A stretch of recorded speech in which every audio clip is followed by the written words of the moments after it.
is a Canadian poet who lives in Ottawa. He is the author of 4 collections of poetry and was the founding artistic director of VerseFest, Canada's international poetry festival.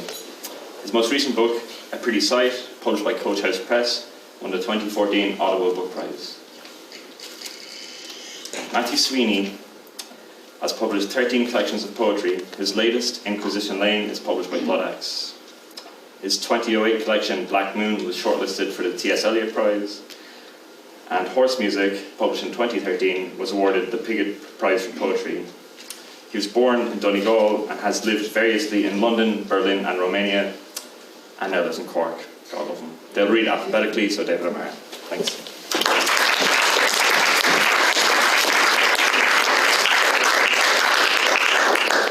Thank you, Cal. Really happy to be here, and thank you so much for coming out. Particularly want to thank Patrick and Jennifer. As Cal mentioned, I was the artistic director for VerseFest for 4 years, so I have a full appreciation of the amount of work required to run one of these things. I'm going to start with a poem called Background Noise. I thought I'd read it because, as was mentioned earlier, they announced today on the news that they detected gravitational waves, which Einstein predicted 100 years ago. This poem is for anyone who's a little bit sensitive to noise, but it also has some meaning for physicists.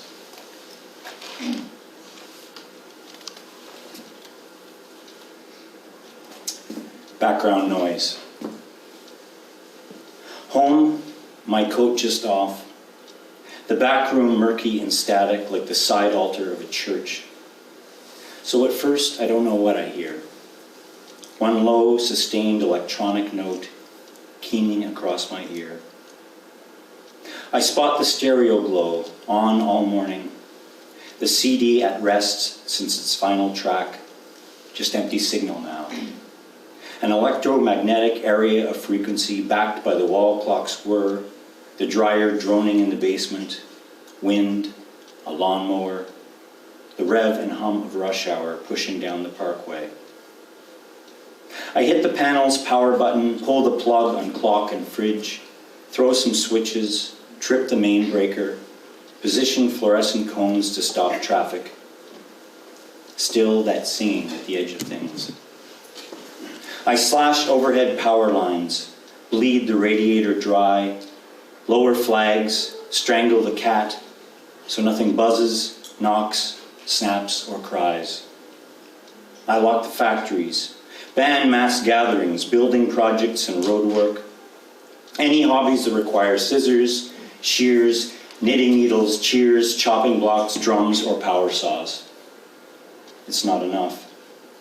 I staple streets with rows of egg cartons. I close the airports, sabotage wind farms, lobby for cotton wool to be installed on every coast. No luck.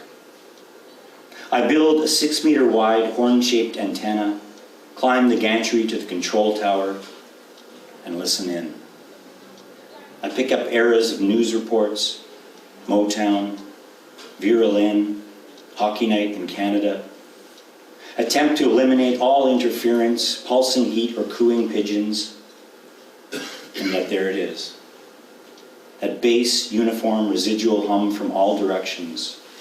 No single radio source, but a resonance left over from the beginning of the universe. Does it mean I'm getting closer or further away? It helps to know whether we're particle, wave, or string.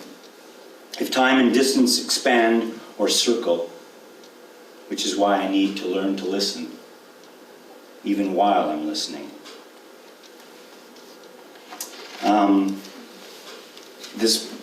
My newest book, Pretty Sight, there's a lot of poems with the theme of descent in it. For example, there's a Socratic dialogue between Socrates and Sid Vicious. Because I sort of realized at one point that they were both sort of figures of dissent in a so-called democratic society that they lived in. They both died of drug overdoses, albeit in different circumstances. And Socrates was charged, amongst his charges for his crimes, was corrupting youth and worshipping new gods, which I think is a good definition of the punk movement. Anyway, my class coach house does this sort of ephemera around a book. They create something to go with the book. So they created Socrates and Sid Vicious finger puppets. And I like that Socrates is the only one who's giving the finger of the two. So if you do buy a book, there's a free set of finger puppets with the books out there. I know that the festival is dedicated to Ashraf Fayyad, who's so far, as far as we know, has beat the death sentence with the Saudis, but he's still in a lot of trouble. I thought I would read a poem for him on the theme of dissent. This poem is about the White Rose movement. I'm sure some of you are familiar with it. It was a student movement in the early 40s in Nazi Germany. And the two of the organizers of it were a brother and sister named Hans and Sophie Scholl, who were involved in a number of anti-Hitler activities to raise awareness about the Nazi atrocities, until they were discovered, which had tragic results. So this is called The Afterlives of Hans and Sophie Scholl. It's kind of a ghost story.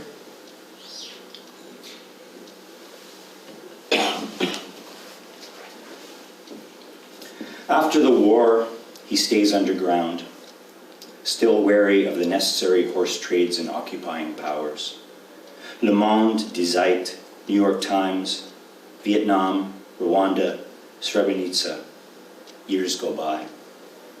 In the stone arch of a busy coffee house, Sophie is waving him over past the billiards table, unfazed, looking for all the world like she's just breathed in from 1933, and there's no nightmare to come. But the picture's all wrong. Her face unaged, and where are Alex, Willie, or Christoph?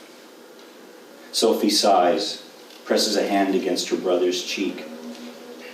Hans, it's because we died. She describes the trial, its foregone verdict, the bulbs that burned all night in their cells, the shared last cigarette in the courtyard. Hans has turned the details over again, his memory tightening the blurs like a Leica lens, while the tension in his face subsides, in the respite of knowing at least they tried. They're even laughing, aping the parrot shrieks of Friesler's indignation, gossiping over the Führer's last pose, Hans with a finger cocked against his temple. They order Café Viennoise. Sophie pokes the dollops of whip, while ordered traffic crawls past the painted glass of the window. The newest papers and wooden clips fanned across the billiard nap. Skinhead rallies, latest dictatorships. Hans makes another hopeless gesture. Did everything change or nothing? Coffee's done, they consider the years like doors they never entered, as if history's just a lot of people trying to get from one room to another. Outside, Hans mounts the steps of a slowing tram. Sophie ties her hair back with an abalone barrette as she turns down Leopoldstrasse and waves, looking for all the world like she's going to haunt it. And this is a rhymer called The Tennis Courts in Winter.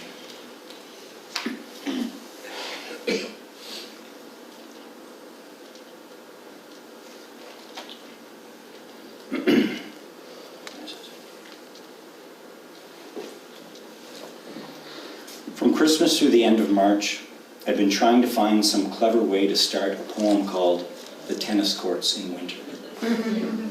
I passed them every day on my snowbound lurch up Delaware and Cartier. The East Side court still posting rules of play, the stiffened board off kilter where the zip ties snapped. But every chance I'd get to jot the title down was stopped by white below. My unwritten poem had become the tennis courts, frozen to a stop inside a chain link fence, blocked and blank, the obliterating snow like revelation in reverse, which, of course, is just forgetting. But I don't forget. And don't know why the title haunts me. It might have something to do with potential. Yesterday I thought of it again, though it's been years since I moved away to this other neighborhood, and the snow has come and gone at least 100 times since then. This is a poem about Sarah Donahue, who is a speedboat racer and a stuntwoman. I think she did some stunts in a James Bond movie, the Pierce Brosnan years. In 1999, she was in a powerboat race, and she had an accident, and she severed all her facial muscles, fractured her jaw, most of the other bones in her body. She died illegally twice, went into a coma, and eventually came out of it, did physiotherapy, and now she's racing again. And I was reading an interview with her, and several of the details are very haunting, so I wrote a poem. So most of the details in here are from that interview, though the metaphors and maybe the elaboration are mine. So this is called Powerboat.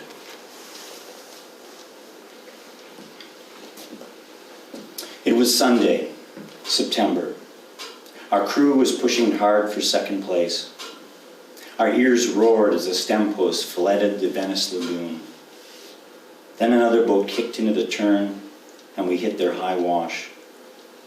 Our sponson just pecked the wake, but hooked, dragged, snapped, and we barrel rolled back over front, then tacked a split second aloft, straight down, like hitting brick at 80 miles per hour. My mind left. There was a high-pitched whine like a dog's whistle that piped on and on. I flatlined. Giuseppe, the medic, got to me, wiped the blood clear, and blew into the place where my teeth used to be. I'd been injured before, bruised black as an old banana, and twice broke my nose. This was different. There's no fear, you just know you're gone. Someone was screaming, "She's dead, leave her."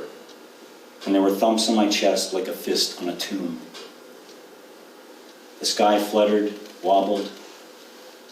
I started to breathe. I was nowhere, calm, happy. My team hovered above while I flowed underneath. And that weird whistle, the dazzling brightness. I drifted like TV static, prickly warm like Epsom salts, dissolving and sifting through Giuseppe's hand. There's one moment I remember in all that light and clatter. I'd been lifted into a helicopter when something cold went from my neck to my stomach. It was paramedics bent over my shattered body, for all I knew, kneeling to pray, and cutting through my race overalls with a cold pair of scissors. I remember thinking, but it's a La Perle La Bras, it's expensive, they're going to cut it off. Then they lost me again. And this is called So Far, So Stupid.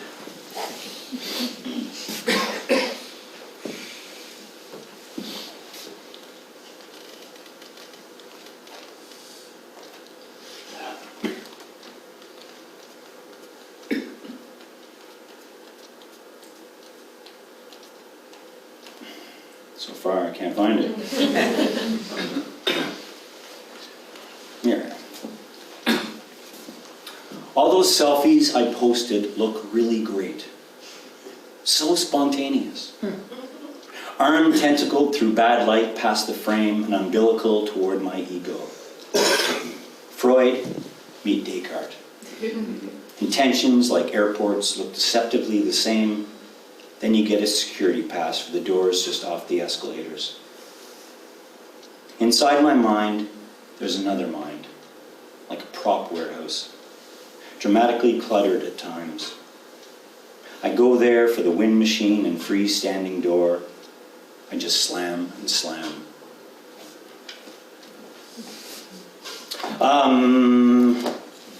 I've been noticing lately that the media, and particularly social media, sort of takes an extreme view of people, and you're either sort of a saint or Satan. And though I know that you have no scandals in Ireland, I just want to assure you that I too have experienced glory and disgrace. This is called I peak, decline, and fall. Sometime around the middle of June, I was resurrected by Tarantino. My profile broke and went surface to air. I got major props. I was touted. My accounts rolled into the black and approached record box office.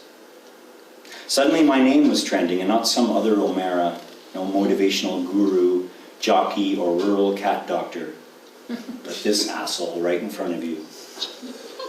In every online survey, I rated sexiest, smartest, fastest, most influential. I was listed in Forbes with Buffett, Gates, and Carlos Slim Hellu. Mensa kept calling. Twitter buzzed. I was hounded. I was hyped on Pitchfork via SoundCloud. They were saying Oscar, they were saying Grammy. I wasn't only outside the box, but billing lineups just to watch me slouch around it. It got so I could hardly recognize myself. If Marie Curie and Miles Davis had tied the knot, I'd be their son. I was absolutely killing it, like a Comaneci dismount. I was Han Solo gutting a tauntaun. Something happened. The ground shifted. I fell from grace. And all kinds of nasty evidence was being traced to my unconfirmed whereabouts. A rooftop collapsed.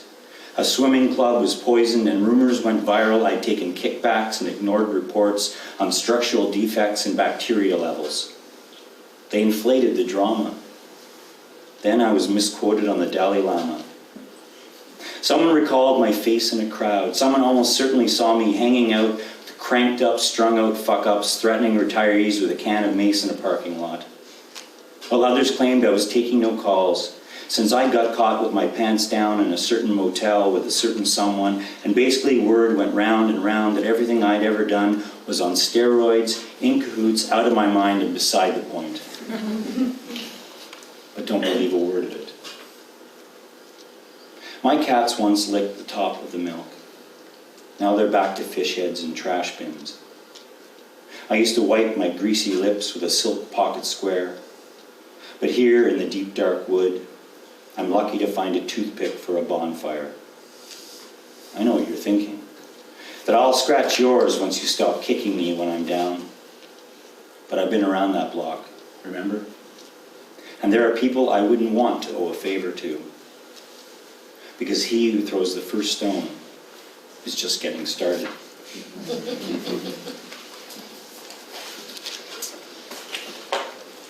And I'll do a little preamble here. This is sort of a writer's poem.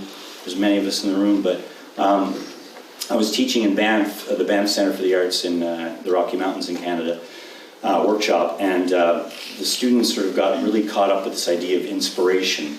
They kind of had this sort of romantic idea they'd turn into Rilke and start just reaming off piles and piles of inspired poetry.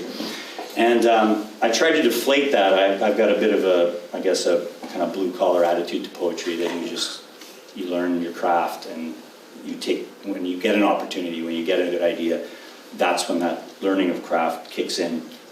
And I was sort of fishing around for examples of that, and the one example that I could think of was Keith Jarrett's Colm concert. And I'm sure some of you jazz fans out there are familiar with it, but it was a very unlikely concert in that it shouldn't have happened. He arrived late. The grand piano that he requested was not the one that he requested. It was in poor condition. It required tuning and adjusting. It was tinny in the upper registers.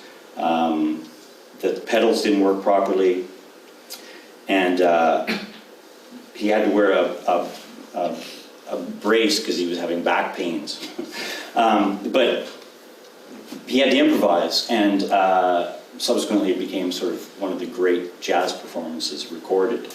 And his record producer said, and I've got the quote here, probably Jarrett played it the way he did because it was not a good piano, because he could not fall in love with the sound of it. He found another way to get the most out of it. And I sort of was using that example and that quote as a good definition of inspiration. You don't love it, but you're going to find a way to get the most out of it. Anyway, after the workshop, you can rent these cabins in the woods behind the center. And I spent a week there writing, and because of all these discussions, I wrote this poem sort of a response to my students. And this is called How I Wrote.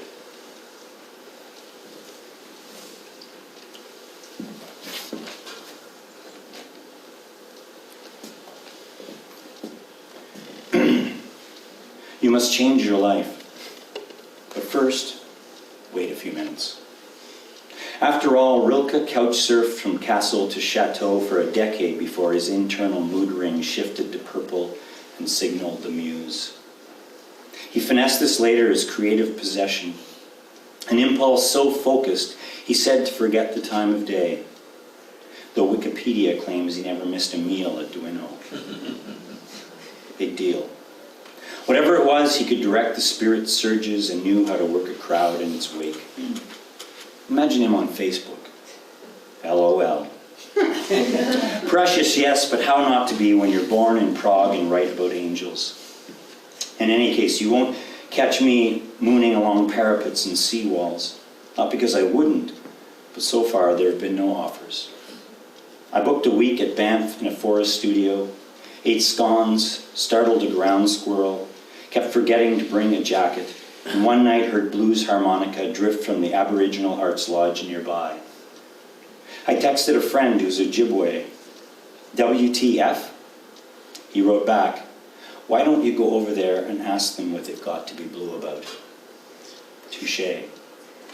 So I managed some edits, and through the skylight watched yellow leaves parachute the branched heights to amass as ground cover. No thought fox raised its rusty snout, or gifted prints across the page, though a few fingers of cask-strength scotch made the waiting a little easier. Paradox. To be perfectly here, you must stop thinking about it. Then it's on. Most days I leaf around trying to sidle out of the peripheral sight of myself. So when I focus again, I might be astonished. Do something real. Feel like Jarrett at home, overtired and saddled with the wrong piano, forced to work the corners we get backed into. It might be a thunderbolt, but mostly a mule I keep thinking of when I picture myself in the grind between the start of some work and its end result. But like an apprentice before the koan, I'm afflicted by the absent revelation. Never sure if it's better to change the light bulb or stare into the dark. I'll read two more. There's a number of poems in this book that have images of something being dug up. And with the idea that, it's something that coming back to haunt you that you're trying to bury. So this is called Sing Song. I'll dedicate it to Donald Trump. Because is there anything more scary than a racist, ignorant asshole with a lot of money who's trying to get power? I don't know. This is called Sing Song. One day all those kittens and pups we drowned in a sack will come crawling back. They'll drag up shit from LA to the Moscow underground. They'll claw through our exhaust, oil, and grease that's decanted into sewer grates by generations of squeegee kids. Their scratches will resound like some turntablist's retro stack that dewlangs as it's tipped from a milk crate. They won't be fucking around. They'll hunt us down. They'll get a fix and calibrate like the Hubble squint staring in. One eye a plaster cast from Pompeii, the other in decay like Chernobyl. They'll raise a din. Their yips like drone strikes. Their howls a martyr's mother on CNN. Their meows the opinionated crap we generated in chat rooms so easily after the fact. Just you wait. They're no Mutt and Jeff. On their tags, there's WTO and IMF engraved in gold. And when we're found on the business end of their GPS, they'll say, "Did you really think you'd give our sins the slip by filling up some burlap and tipping us in the drink?" They're coming around, crammed up the yin-yang with talking points and spreadsheets on every bailout, G8 summit, profit bonus, and offshore bank we ever had. Dulang, Dulang. And I'll finish with an occasional poem, sort of a fictional occasional poem. I'm very excited to hear Maestro Matthew Sweeney coming up next, and a great pleasure to be reading with him. This poem is, I guess, better appreciated if you kind of imagine yourself in a kind of a space station. I watched The Martian on the way over the Atlantic. So imagine kind of a pod of that nature.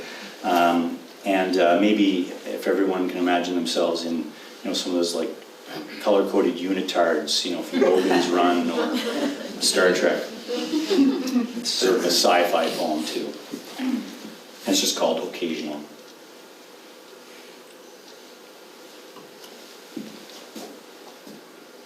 As Poet Laureate of the Moon, I'd like to welcome you to the opening of the Armstrong Center for the Performing Arts. I was asked to prepare a special verse to mark this important occasion. I'd be the first to confess the assignment stumped me. Glancing around my workspace's dials and gauges and the moonscape through triple hermetic plexiglass, I struggled to settle on the proper content to hard text into the glow of my thought screen. In the progress of art and literature, the moon's been as constant a theme as rivers or the glare of the sun. Though even after several bowls of potent plum wine, a Tang poet would never have guessed, addressing this satellite across the darkness, that someone would ever write back. The center itself, I know, isn't much. A duct-line node bolted to the laboratory, powered by sectional solar panels mounted on trusses, parked not far from the first Apollo landing. We live with bare minimum, cramped, nutrient-deprived, atrophying like versions of our perishables in vacuum pack. The lax made my sleep more vivid. Last night I dreamt I was in a pool where cattle hydrated, then fell tenderly apart in perfect lops of meat. I see a few of you nodding there in the back. So what good will one room do us? Maybe none. Maybe this streamlined aluminum will become our Lascaux, discovered by aliens ages hence, pressing them to wonder what our rituals meant, what they said of our hopes and fears. Somewhere in this lunar grind, in the cratered gap between survival and in the outside meaning, must be the clue to our humanity. The way Camus once argued the trouble for Sisyphus wasn't the endless failure to prop a rock atop some hill, but the thoughts he had on the way back down. Which brings me to the astronauts of Apollo 11. After snapping the horizon through the lens of a single Hasselblad, knowing every boot tread they left was eternal, they'd squeezed through the hatch of their landing module, shut and resealed it for return to Earth, then discovered, due to cramped space and the bulk of their spacesuits, they'd crushed the switch for the ascent engine. The rockets failed to activate. So Buzz Aldrin used part of a pen to trigger the damaged breaker, toggling until it fired the sequence for launch. This was the quiet work of his engineer's mind. He kept the pen for the rest of his years, which is another kind of thinking, akin to that slight pivoting, as Camus would call it, when we glance backward over our lives. What we keep in the pause between facts might be the beginning of art, which is where we are in this room tonight. I'll have to stop there. The teleprompter is flashing for a wrap-up. Following tonight's program, I'm happy to announce an extra ration of natural form and H2O will be served by the airlock. I think you're in for quite a show. So hold on to your flight diapers as we cue the dancers who've timed their performance to the backdrop of Earthrise. There it is now in the tinted north viewpoint. Look at that, folks.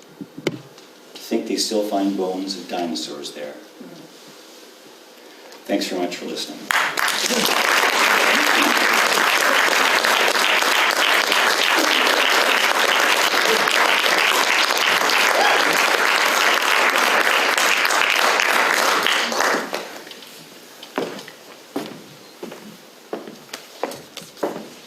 Eugene, Matthew.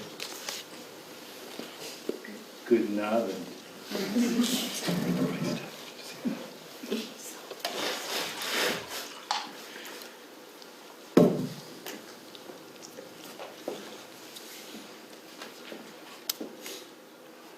Have you ever been to the Mallow races?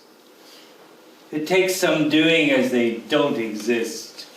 Try finding them online or in the racing post and you'll think you're among the dead. But if you proceed to Cork's Kent station, a train to Mallow awaits to bring you to the old sugar town, where a free shuttle bus whisks you to the racetrack, and you step out in full view of the horse boxes to join the meeting officially called Cork. Why this name change? I've no idea, but you've no time to bother with that stuff. You have a race car to purchase and go through over a quick coffee, then proceed to the parade ground to watch the horses from the first race walk around. Take note of that grey and white filly, or that huge black racing machine in her wake. Now it's over to the phalanx of bookies to find the best price for your chosen horse.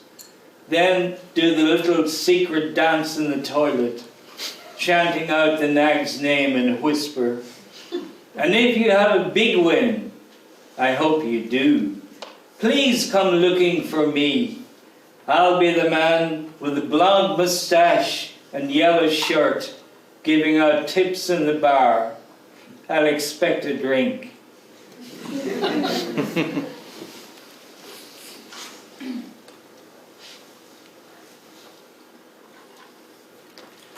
The rock. Maybe there's a rock. No, a very small island with a cave on it that we could land our raft on and run with the seeds to plant vegetables. The hope of one small tree would be too much.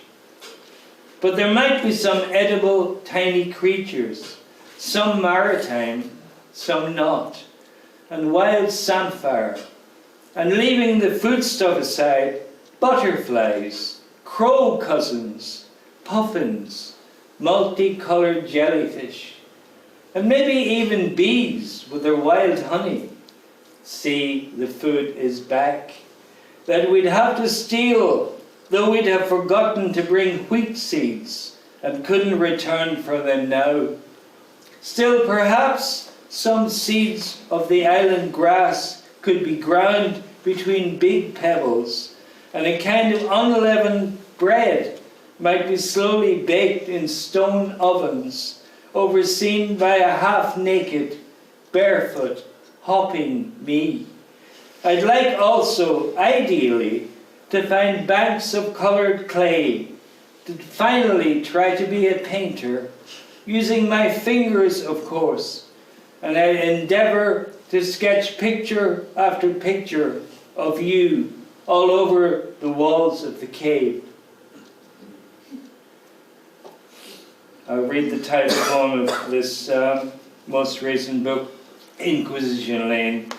Inquisition Lane exists and is in Seville, and Seville is where the Spanish Inquisition had its headquarters.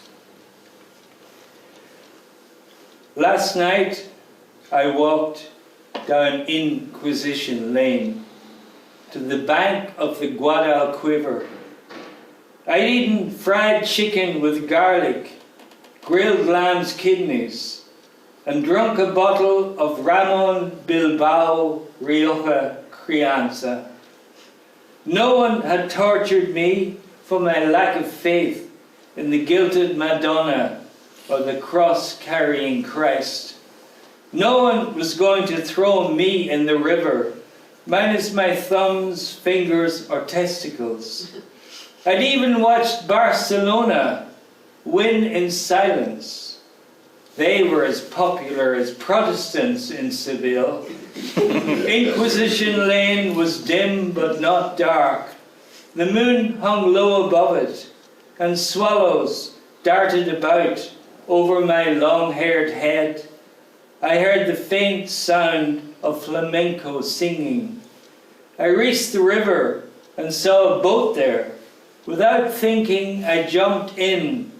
The oars moved through the water by themselves and brought me to Inquisition Castle, which had reassembled itself on the riverbank and welcomed me into its dark basement.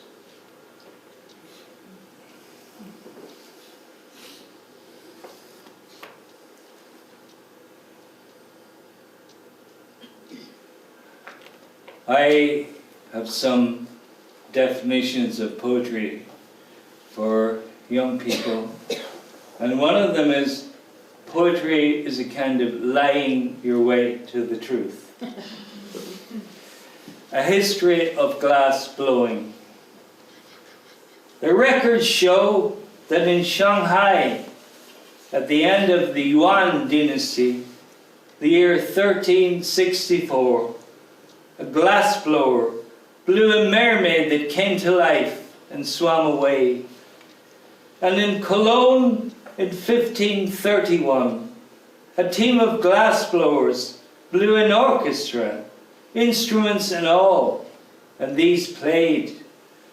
Then in Hokkaido in 1846, a blind monk blew his own Buddha to pray to, and the next day he was able to see.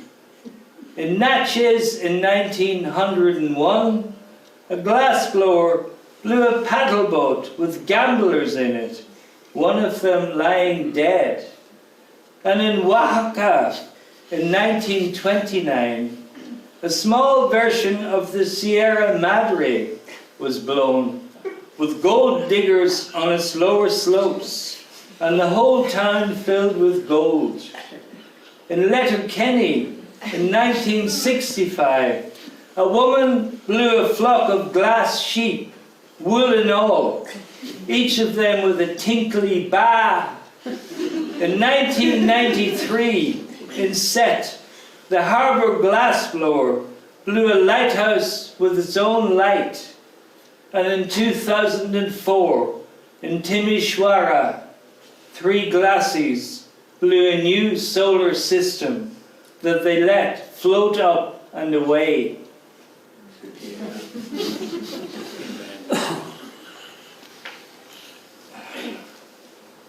These poems in this tiny section here are from Horse Music, which came out a couple of years ago. And there are 4 or 5 poems in it from my youngest sister, Blahin, who died. I'll read one of those poems. It's called Little Flower, which of course is what Blahin means translated from the Irish. Little flower, growing on the hillside, facing the Atlantic. I don't know what you are. I know you're wild, but I'm going to water you from this bottle of Ballygowan. I want to tell you a story of a small, small horse who decided to gallop all the way to Antarctica, swimming any sea that got in its way, ignoring people who tried to jump on its back, surging past cameras, past borders, past men who wanted to stop it, all down the long last leg of Argentina, through Welsh, not Irish-speaking Tierra del Fuego, till it plunged into the cold water and emerged among the astounded penguins on that icy continent. What do you think of that, little flower? Would you like more water? Anything else? If I didn't think you grew in the perfect place, I'd pluck you and wear you in my buttonhole, then march into the local branch of heaven.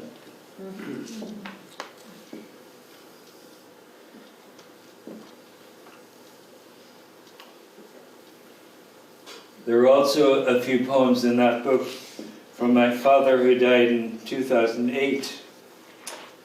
This is one of them. This is actually the official elegy, if there can be such a thing.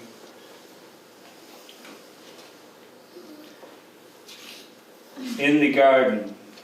My father came from the west of Donegal. I grew up in the north. And he used to tell me stories all the time about the life he grew up in the west of Donegal. And this isn't one of those stories. It's a made-up one. But it's exactly like the kind of stories he told me. In the garden. While I was shawling the strawberries with fine green netting, you told me about the cow that swam to the island, to stand there mooing until the seals came in close to add their own belling, with the seagulls circling above, cow-cowing. And after you'd stared enough, you ran to the farmer who didn't believe until he saw for himself, then asked if you'd row him out there to ferry the creature home, and you wouldn't, saying it was too heavy, would sink the boat, or at least would kick out, sending all three of you overboard. No, the Nairn lifeboat had to be called to bring the cow back to a cheering crowd. I stood there, visualizing the whole film as you spaded the bright new potatoes.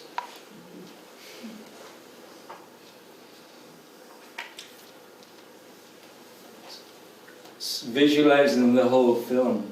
I also believe very strongly that poetry is very like film. If I'm asked for a definition of poetry, I say, imagistic narrative.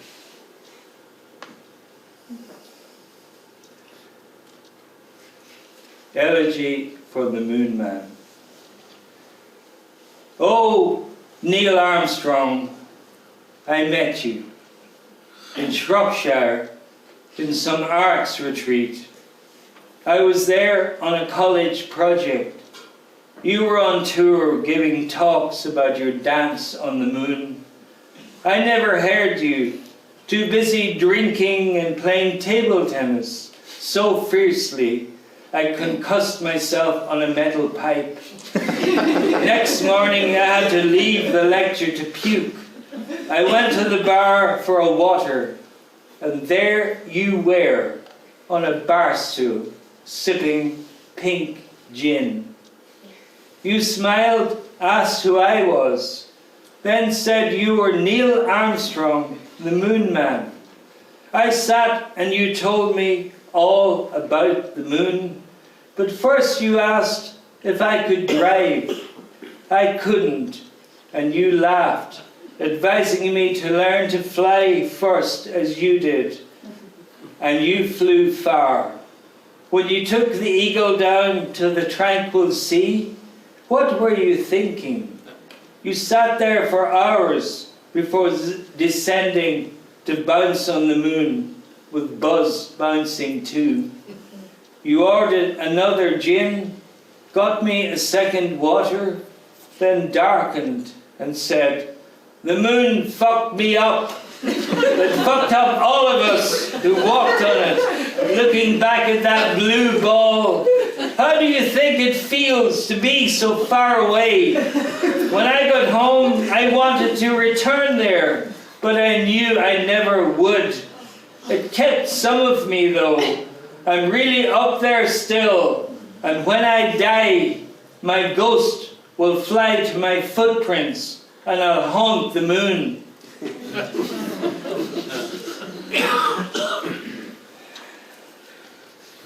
I was at a funeral today, so I have to read this poem because it was sparked by a previous funeral in the same damn church.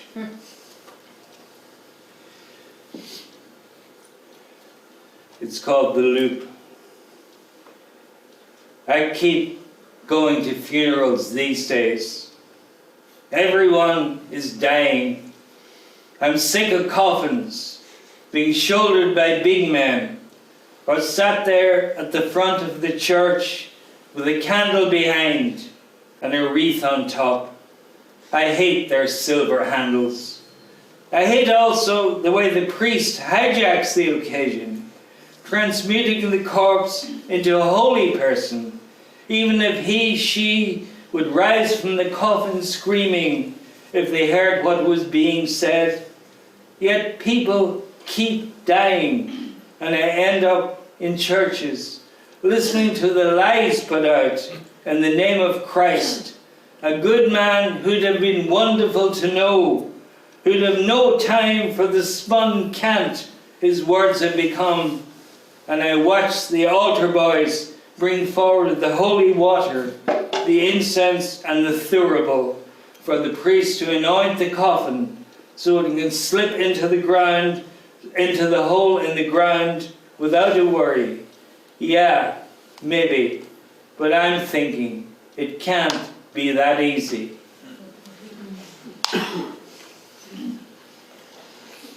My favorite film has to be The Third Man, directed by Carol Reesen, set in Vienna after the war, with an unforgettable performance by you-know-who. And but that same director did another great film called Odd Man Out, set in Belfast, where James Mason played an IRA man with a conscience on the run.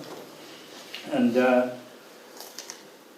when I last went to Canada at David O'Mara's invitation to read in the festival in Ottawa, I had to spend a night in Dublin airport hotel, and I had just seen the film the night before, and bang, this poem got written in the airport hotel. It's called Gold. I should have dedicated this one to you, but I read it in another one to you and I couldn't do that. After the murder, I called a meeting to see if we were happy. I declared I was not. I said I liked the man we shot. You all disagreed with this. I asked if you knew him, his wife. None of you did. Kill me then, I said. They all stared at me. Why, Bernard? Of course we won't. Why not? I said. He was a good man, a better man than me. And look at what I brought you. Rubbish, dodgy tales, dross. Easy to dismiss that, you said. We appreciated it all, and you wandered the wild paths to bring it back to us. Your songs, your legends, magic stories, your gold. I thanked you, but shook my head. The good man was dead. I didn't care what I'd brought you. I needed to go. I packed up my sagas, my song lyrics, my alchemy potions, my gold, and I disappeared.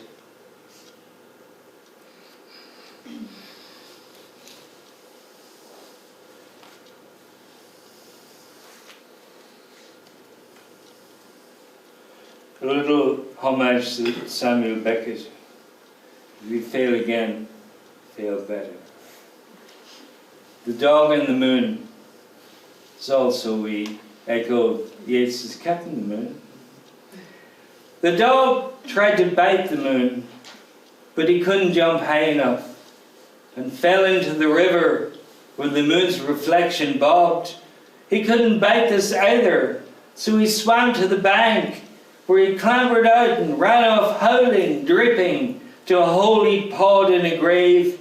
And he lay in there, but the moon shone down on him, and he gurned, he lashed out, but his nails caught nothing, so he rose to his feet and scarpered through the streets, barking, scattering people, while the moon poured its light on him, and he felt scared in the glow that wouldn't go away, that brightened, eerie, until he threw his head back and unleashed a shrieky crescendo, barks, howls, whimpers, which made the moon at least 1/2 times bigger and intensified its light, making him jump up, try to bite it again, and fail again.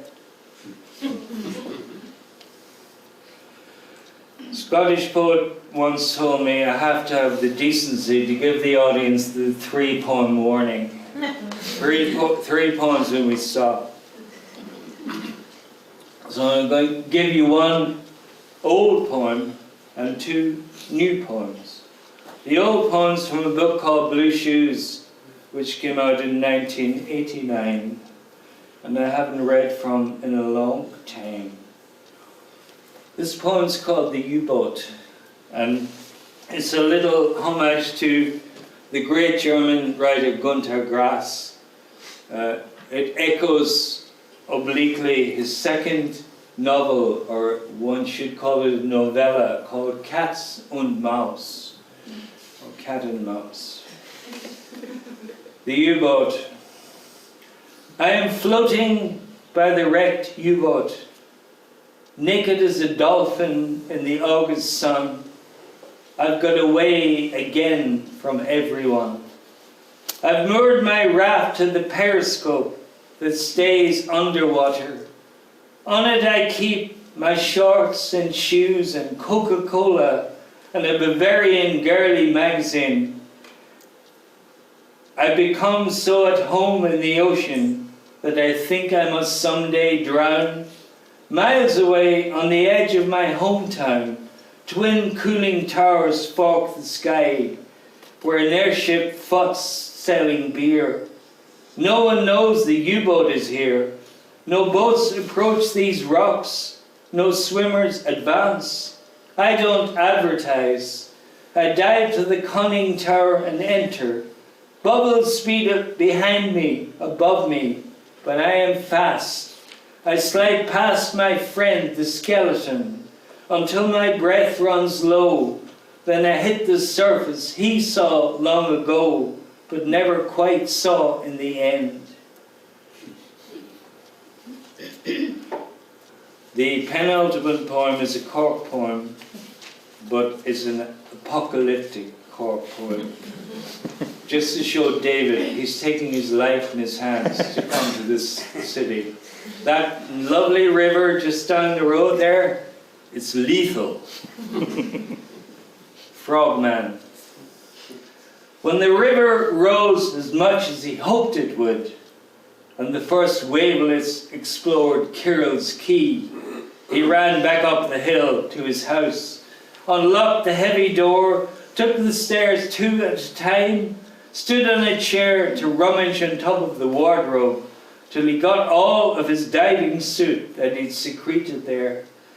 Laying it on the bed, he admired it. Not black, like most suits, but dark green, ordered from Russia.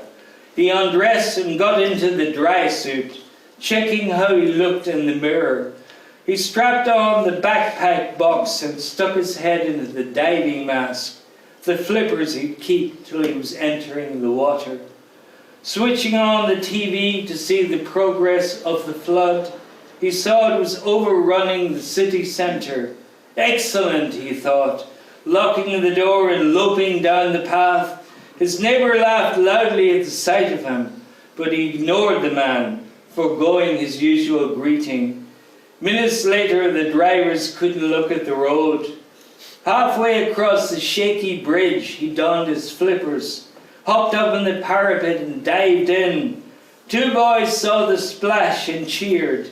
He swam on, rolling over quickly to see the stream of bubbles in his wake. He felt as lean in the water as a combat diver. Maybe he should have brought a knife and a limpet mine. When he came to the bridge by the Gate Cinema, he had no need to climb out. No, he swam over the wall and down the middle of North Main Street. Cars were stalled, half submerged. A young man splashed alongside him, fully clothed and singing. Ahead, a female Garda was attempting to direct the traffic. He darted past her, alongside a pair of startled grills.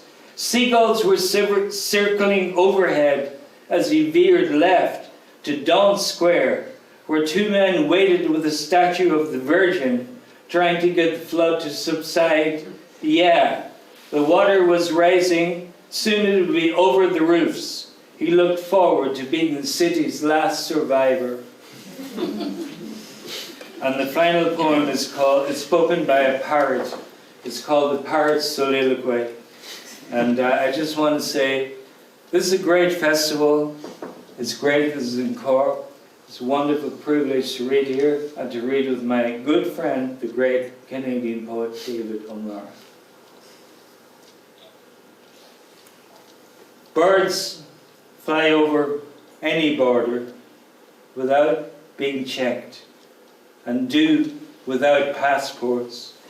We have no photographs to mark us by, and not even the hawks or border police to stop us and send us back.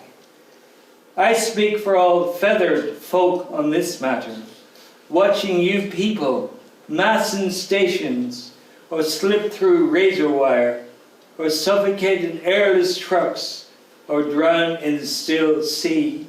I want to tell you about how the crows and gulls gather together in yards, or share electricity cables or fences. I want you to imagine the penguins in Antarctica stood together in dazed harmony, even if one marches off alone. I want to bring in here swifts who circle the autumn sky like wind, communicating in flat cries, swooping off together to Morocco. But I should also mention the cages of quail and wild turtle doves in the Egyptian markets, or the ortolan prize in France. The French, they eat me. We will be fine if you let us be ourselves. But I am just a parrot who learned to speak. Thank you.